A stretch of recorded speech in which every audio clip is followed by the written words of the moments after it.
This episode of Trifles is made possible by listeners like you who support us on Patreon and Substack.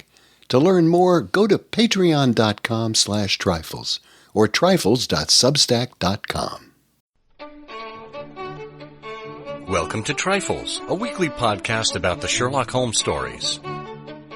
It is, of course, a trifle, but there is nothing so important as trifles. Yes, the stone was Mazarin, the carbuncle was blue, and the mane was lion, but there are so many other details to pick apart in the stories. Pray, be precise as to details. You know the plots, but what about the minutiae? Have you ever stopped to wonder about what kind of chemistry experiments Sherlock Holmes was running? Or what a yeggman is? Or why Holmes's index was sorted haphazardly? You are very inquisitive, Mr. Holmes. It is my business to know what other people don't know. Scott Monty and Burt Wolder will have the answers to these questions and more in Trifles. The game's afoot. Episode 432, The Man with the Watches. Hello and welcome to Trifles, the Sherlock Holmes podcast where we get into the details of the Sherlock Holmes stories. I'm Scott Monty. I'm Burt Wolder. And Burt, how many watches do you have? I have two. If you ask my wife, I have too many. Oh, a collector. Well, you know, I'm one of those people, we've talked about this before, I'm one of those people who, if you're asked, you know, do you collect X, whatever it is, I naturally, genuinely feel, no, I'm not a collector. I don't pursue things. I don't, go to auctions. I don't have targets. But then if you say, how many of X do you have? And you say the real number, which is, 20 or 30, someone will say, well, you must be a collector. And I don't know. I have to throw up my hands and admit that I've just got too much stuff. Well, but like a true collector, your thoughts about the whole thing will be, look, I have more than I need, but fewer than I want. Yeah. Well, no, I think I have more. It's like typewriters. I have enough typewriters. I have enough watches. I have enough fountain pens. Well, how many of these things can you use at once, really? How long is your arm? Well, that's exactly the long arm. That's exactly true. That's exactly true. Well, and over time, many people find that, the number of these possessions that they have, like all things they collect, generally, perhaps over time gives you less satisfaction than they did originally, and you start to, get rid of things. Well, that is the perfect metaphor for what we're going to discuss today, the story of the Man with the Watches, which is part of the Apocrypha of Sherlock Holmes. As we think about the collection of Sherlock Holmes stories, officially there are 60.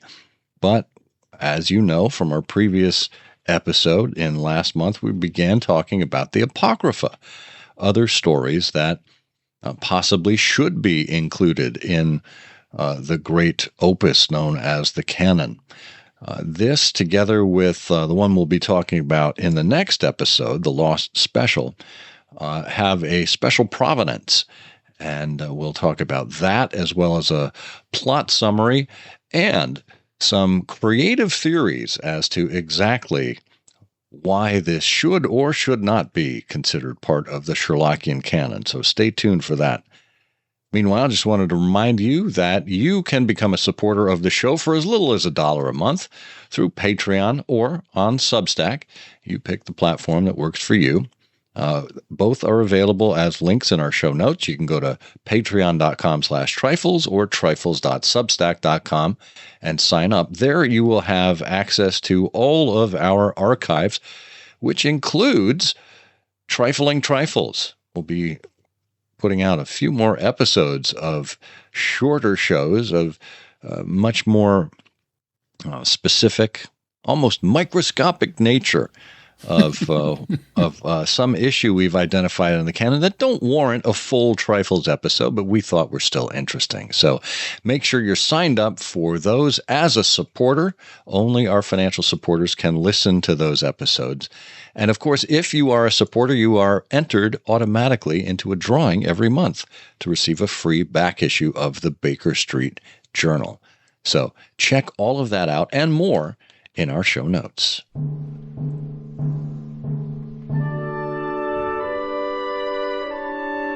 Okay, apocryphally yours. We are here once again, Bert, to discuss The Man with the Watches this time.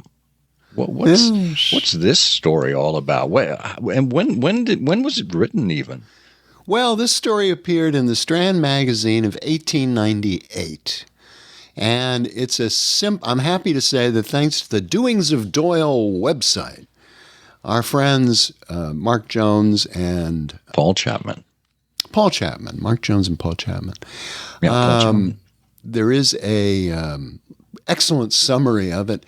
It's a foul, rainy day in London in March 1892, and two figures are seen hurrying to catch the 5 o'clock express from Euston Station to Manchester.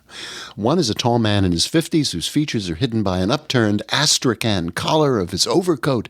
His companion is a tall young lady, her face obscured by a veil. They refuse a smoking compartment, whose lone occupant, a bearded, middle-aged man, is clearly affected by their sudden appearance. He tries to speak, but his words are lost in the noise of the departing train, which stops briefly at Willesden at 5:12 p.m. and then again at Rugby at 6:50 p.m., where the open door of a first-class carriage attracts notice. The three passengers have now vanished, and in their carriage is the body of a young man who's been shot through the heart. There's no clue to his identity, but oddly enough, he is in possession of 6 valuable gold watches, all of American manufacture. Bum, bum, bum. Those your watches? No. Well, my watches all have Mickey Mouse on them. Of course they do. Yeah. That sets the stage for a really interesting. It's almost like a locked room mystery of sorts. Although the room was moving and people got out at one of the stops. But the idea here is that we've got this mystery that happened years ago. Okay, the story was written in 1898. The action takes place in 1892.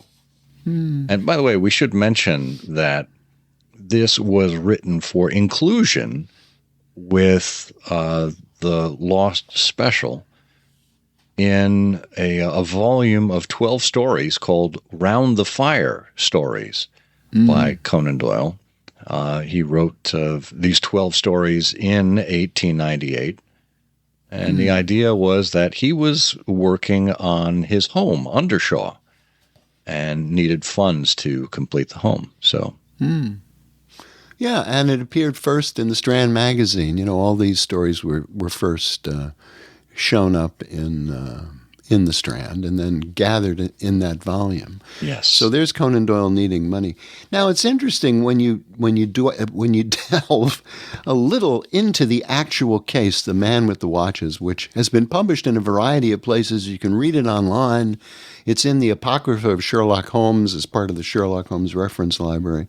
But what you find is that it really is extraordinary, all of the way this story lays out.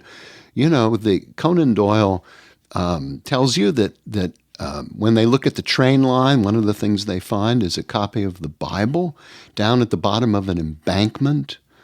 They tell you all the theories that people have come up with. You know, this dead man must have been an American. He has a gold front tooth. And it was surmised that maybe he'd been concealed under the seat and being discovered because he'd overheard some guilty secret. it could have been that he was killed. When coupled with generalities as to the ferocity and cunning of anarchical and other secret societies, this theory sounded as plausible as any.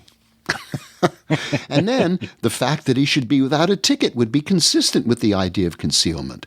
And it was well known that women played a prominent part in the nihilistic propaganda. So maybe there's a nihilistic woman. And then, of course, there's a letter in the Daily Gazette over the signature of a well-known criminal investigator, which gave rise to considerable discussion at the time because he had formed a hypothesis which had at least ingenuity to recommend it, and that appears in the story. And this well-known criminal investigator is never named outright in the stories. And that's why there's some speculation about who wrote the letters to the press in The Man with the Watches. And this is where I think we enter a fascinating part of the discussion. If as Bert said, if you want to read the story, go ahead and find it online or get a copy of it in one of the publications that can be found. But we'd like to discuss kind of the post the post publication discussion, right? What people have thought of this. Should it be included in the canon? Who wrote these letters? And we begin with none other than Christopher Morley, the founder of the Baker Street Irregulars. He evidently was the first one to make a suggestion that both this story and the one we're going to talk about next, the Lost Special, should be examined for inclusion in the Sherlock Holmes canon. He calls them two suppressed episodes. And he says that both of the stories were suppressed by Watson because Holmes guessed wrong both times. And with respect to this letter to the press from a well-known criminal investigator, he says that the letter has all the internal evidences of Holmes's style, although not his best reasoning power. His special interest in this case, where was Holmes in 1892 when this took place? He was in Tibet. It's undoubtedly the fact that the persons involved here were Americans. That was his special interest. Yeah. Well, and we will go on. I want to tell you a little bit about Edgar Smith's theories, but I have to tell you that the story is unintentionally amusing because this letter from this well-known criminal investigator, basically what he says is, the train probably slowed down and got really close to another train, and so somebody stepped aside from one train into the other because he had seen his people that he knew in the other train, amazingly enough, and even more amazing, those were all Americans. And because they were Americans, a violent scene ensued. And one fellow, was shot, and that's how those people, it's telling. Morley says, the stories were suppressed by Watson because Holmes guessed wrong both times. And I will tell you that in the story, at the end, you do find out the explanation of this, because someone who was involved winds up writing years later to this so-called investigator. Bert, I'm offended that Americans would be categorized as violent and having guns. I mean, wow, how little things have changed. That's 10 paces in fire. Honor is satisfied. Well, and of course the point here, it's surprising to me that Morley suggested these stories were suppressed by Watson because Holmes guessed wrong. Holmes, who says, I never guess, it's destructive of the logical faculties. Anyway, in his introduction to Letters from Baker Street, Edgar Smith embraces the authorship of Sherlock Holmes. Smith notes the cold systematic logic of the synthetic reasoning. And as J. Finley Christ pointed out in Sherlock and Two Impostors, Smith, says Christ, offers no data in support of his conclusion. Well, and that was followed up by Morley, who says that he arranged a communication with the retired Inspector Stanley Hopkins regarding both this case and the Lost Special. And so in this book, Letters from Baker Street, there's a letter from Hopkins reproduced where Hopkins reveals that the letters to the press were written by Mycroft Holmes.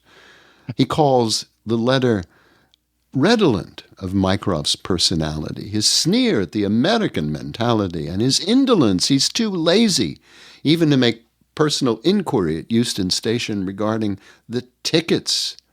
And only Mycroft Holmes, said Stanley Hopkins, who I will remind you Morley had contacted here, says only Mycroft would have been permitted to publish a letter in the London Gazette. That's a bit of a stretch, but we'll let Morley run with it because he is Christopher Morley, after all. There is a really interesting article in the summer 1956 issue of the Sherlock Holmes Journal that Roger Lancelin Green and Quentin Hargrove take up. They have two opposing viewpoints. One, Green's article says Sherlock Holmes writes to the papers, and Hedgegrove's is the case against. So Green agrees with Smith about the style of the letter. This was Sherlock Holmes's style of writing, and concludes that Holmes was involved. But Hedgegrove, he kind of sides with Morley in looking at this guesswork, and he kind of scorns it. Furthermore, he says there's no canonical evidence that Holmes ever wrote to the press about cases on which he had not been consulted. That's an interesting point there.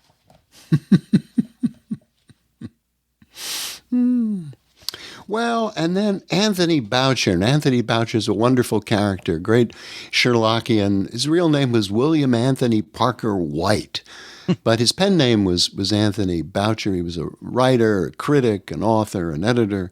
Yeah, he wrote a lot of the radio adventures of Sherlock Holmes with Basil Rathbone. Yes. Yeah. And then he writes was the later Sherlock Holmes an imposter? He proposes that Holmes did die at Reichenbach and was replaced by his cousin Sharonford, trained by Mycroft Holmes. And it was Sharonford, Boucher argues, who wrote the letters in question. The characteristically Holmesian epistles may mark the maiden flights in deductive reasoning of Sharonford Holmes, while a partially illegible signature combined with their subject matter and unmistakable style caused the respective editors to attribute them to Sherlock Holmes. Well, I'll do you one better there with A. Carson Simpson in his Sherlockian Studies, Volume 2 from 1954. Which, by the way, if you can find any of Simpson's Sherlockian studies, each one of them is a wonderful piece. But I think there are either 7 or 8 of them altogether. If you can find the complete collection, that's fantastic. I think Magico may have produced them all in one volume at one point. But he suggests that, again, 1892, this is the timing of the case. Holmes was in Tibet at the time. And he learned as an adept, it said Holmes could have easily lain in his monastic cell in some secluded lamasery and have projected his astral body to Mycroft's quarters in the Diogenes Club in London. Such astral journeys are a matter of common occurrence among adepts. One instance is recounted where a lama, something under 3 hours, not only projected his astral body several thousand miles, manifested himself to a government official and returned, but also carried with him a letter and delivered it to that official. Nor did the letter vanish, for the official showed it to other persons long afterwards. And he continues, perhaps it's misleading to speak only of the projection of his astral body. The material body can be teleported through space by adepts. He talks about Apollonius of Tyana in the 1st century AD, who moved about in that manner frequently. Oh, and I guess in the next episode we'll be talking about Star Trek and teleporting down to the surface of the planet. Beam me up, Scotty. Yeah, that is one of the more fantastical suppositions here with respect to how Holmes managed to pull off writing the letter.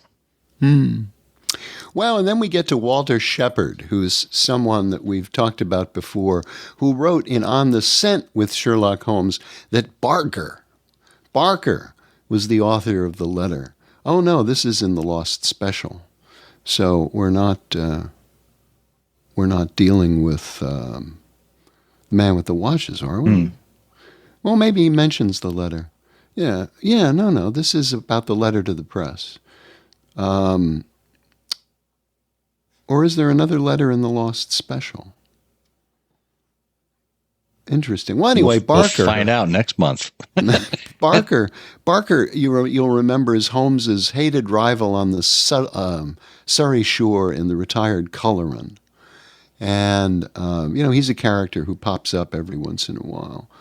And then another theory written by David Brown in Conan Doyle's Sherlock Holmes was that Dr. Watson wrote the letters in Man with the Watches and in Law Special. See, there is a letter in the Law Special. Because while Holmes would not have been satisfied with these armchair investigations, no one more likely than Watson could have written this honestly intended but hopelessly inadequate solution to mysteries far beyond his purely human intellect. Interesting. Well, in the Baker Street Journal in 1988, Edward Vatsa had an article called The Apocryphal Letters Revisited. And he pretty much reached the same conclusion. And his evidence was, Watson's, what we saw of Watson in The Empty House and, his familiarity in using the press as a basis for getting his ideas out there. Watson was Holmes's front man when it comes to publicity, after all. So, and then of course we know Watson was familiar with the concept of monomania. That was noted in the 6 Napoleons, and that may have led to this excessive jewelry-based diagnosis in the story, the kleptomania.